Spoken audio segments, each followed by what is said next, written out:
اسی لیے مولا سید سجاد نے اپنی زندگی میں، گرچہ کہ میں عرض کر چکا کہ واقعہ کربلا کے بعد 34 برس تک زندہ رہے، لیکن اپنی زندگی میں جو پوری زندگی ہے اس کے اندر 40 حج انجام دیے تھے، 40 حج انجام دیے تھے۔ یہ بھی روایتوں کے اندر ملتا ہے کہ امام حسن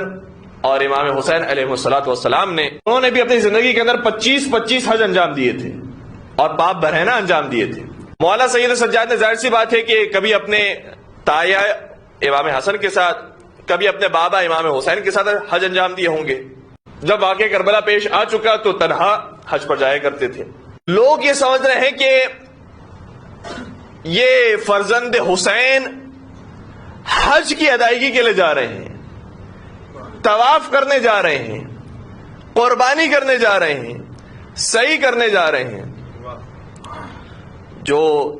ایک عام سا حج ہوتا ہے وہ انجام دینے کے لیے جا رہے ہیں،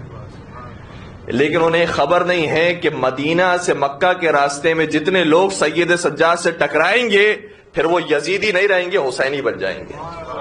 اور پھر خود میرے مولا سید سجاد کی سیرت یہ رہی تھی کہ کبھی بتاتے نہیں تھے کسی کاروان کو کہ میں کون ہوں، میں حسین کا بیٹا ہوں، میں علی و زہرا کا لخت جگر ہوں، ان کا پوتا ہوں، کبھی بیان نہیں کرتے تھے۔ گمنام صورت کے اندر کسی قافلے کے اندر شریک ہو جایا کرتے تھے اور اس قدر اس قافلے کی خدمت کیا کرتے تھے کہ لوگ وہ یہ سمجھنے لگتے تھے کہ شاید اس کا تعلق خادمین کے کسی گروہ سے ہے، غلاموں کے کسی گروہ سے ہے۔ اور جب یہ قافلہ آگے بڑھتا اور کوئی آشنا ٹکرا جاتا اور بتاتا کہ یہ حسین کے فرزند سید سجاد ہیں تو پھر وہ ہاتھ جوڑ کر آتے، قدموں میں گر جاتے، کہتے ہم نے گستاخی کی ہے۔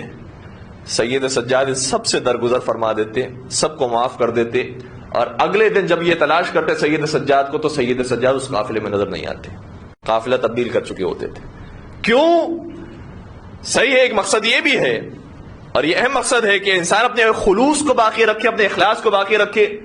کہ جب تک مجھے نہیں پہچانتے ہیں میں اس وقت تک خدمت کر رہا ہوں، جب مجھے پہچان جائیں گے ظاہر سی بات ہے میری عزت کریں گے، میرا احترام کریں گے، مجھے کام کرنے نہیں دیں گے۔ ایک یہ وجہ بھی ہے، لیکن ایک اہم وجہ یہ ہے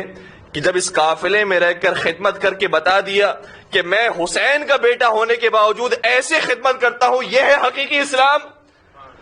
جب ایک قافلہ سمجھ گیا کہ حقیقی اسلام یہ ہے، اب دوسرے قافلے کو سمجھانے کے لیے چلے ہیں، ایک سے دوسرے قافلے کو، دوسرے سے تیسرے قافلے کو۔